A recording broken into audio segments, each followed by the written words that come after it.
Bonjour à vous, c'est le matin ici et je voulais prendre quelques instants pour vous parler d'un message qui me tient à cœur pendant ma méditation. Vous savez, quand on médite, le principe n'est pas juste de faire le vide des pensées, mais c'est surtout d'avoir une concentration assez aiguisée sur un objet de concentration, en l'occurrence un mantra. Et ça n'empêche pas de penser, d'avoir des pensées parfois très belles, très positives. En l'occurrence, je pensais durant ma méditation que cette concentration qu'on a dans la méditation et qu'on peut appliquer dans d'autres domaines de notre vie, je vais vous parler justement d'autres façons de le faire, qui pour moi est vraiment associée à la pleine conscience, à être dans l'état de flow, dans l'état de grâce, dans la plénitude, la béatitude, il y a plusieurs noms pour ça, dans le lâcher-prise, l'abandon, l'absorption dans une activité. En fait, c'est vraiment aussi ce que Mihaly Csikszentmihalyi, un psychologue, avait expliqué dans son livre,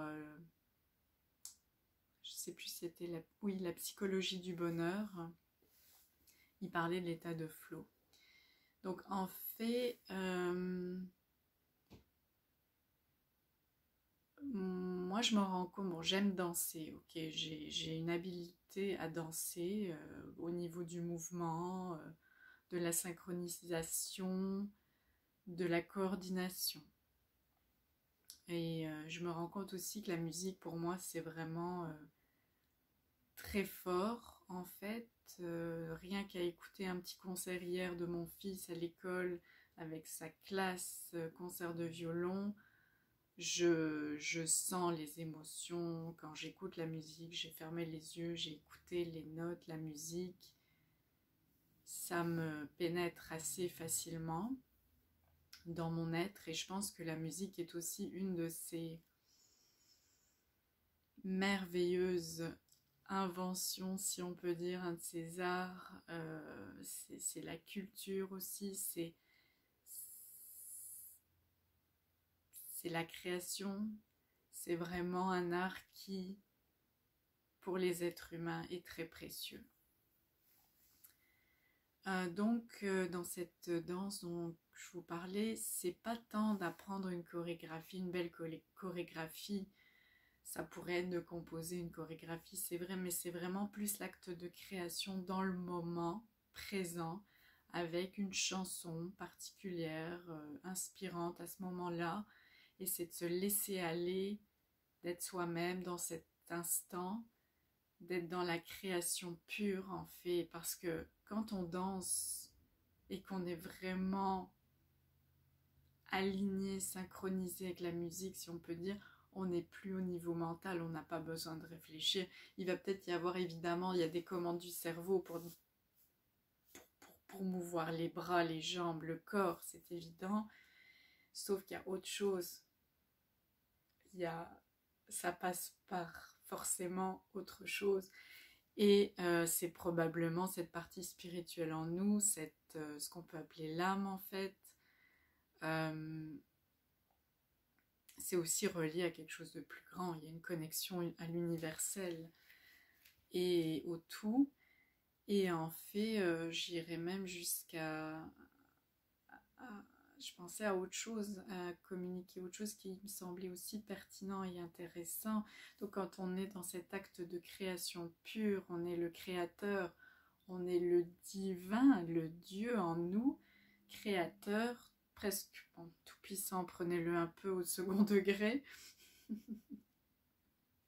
Mais si on peut transposer ça dans la vie de tous les jours, c'est merveilleux parce qu'en fait, on crée notre vie, on crée la vie rêvée presque, la vie qu'on veut vraiment voir.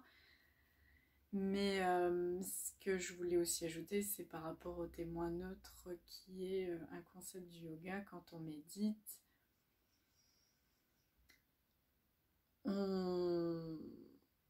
Il y a quelque chose en nous qui observe. Tiens, j'ai une pensée. Tiens, il faut que je revienne à mon mantra. ce genre de choses. C'est ce qu'on appelle le témoin neutre, conscient aussi. Donc on est peut-être plus dans ce qu'on appelle Vijnana Maya Kosha, la sagesse, le corps de sagesse. Et quand on est là, on peut facilement aller un peu plus dans cet état de conscience encore plus supérieur, qui est la couche de béatitude. Et le flow aussi devrait, selon moi, rejoindre cet état qu'on appelle samadhi relatif, parce que samadhi absolu, c'est encore un peu plus étendu, façon de parler, mais enfin c'est presque synonyme de mort, on va dire. Donc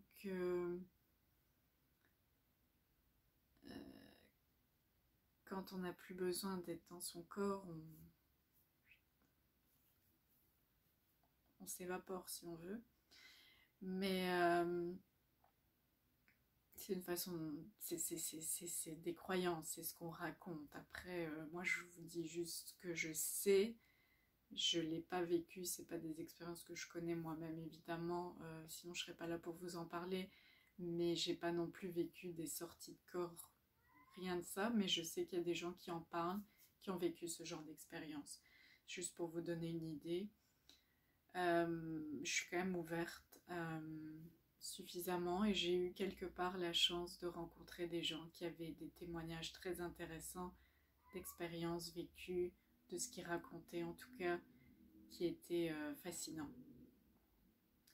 Donc voilà pour la pleine conscience, la création pure, le témoin, neutre, observateur, celui qui observe mais qui ne juge pas si possible, justement, parce que tout ce qui relève du jugement, c'est quand même le mental. Donc c'était mon petit message du matin avant même mon café. Imaginez quelle merveilleuse chose que la méditation pour se réveiller le matin.